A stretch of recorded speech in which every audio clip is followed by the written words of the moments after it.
হ্যাঁ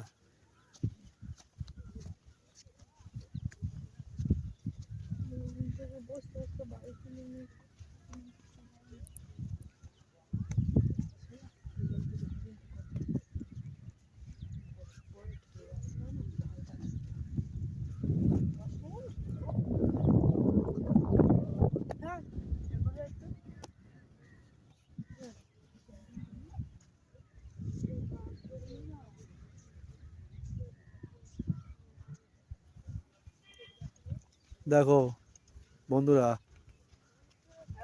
দুই ভাই যাচ্ছে, একজন হচ্ছে রাহুল আর একজন হচ্ছে আদিত্য। মুখ দেখাতে লজ্জা পায়। রাহুল যাচ্ছে জুতো হাতে করে নিয়ে, কেননা ওদিকে জল ছিল, ওই জন্য জুতো খুলে হাতে করে নিতে হয়েছে।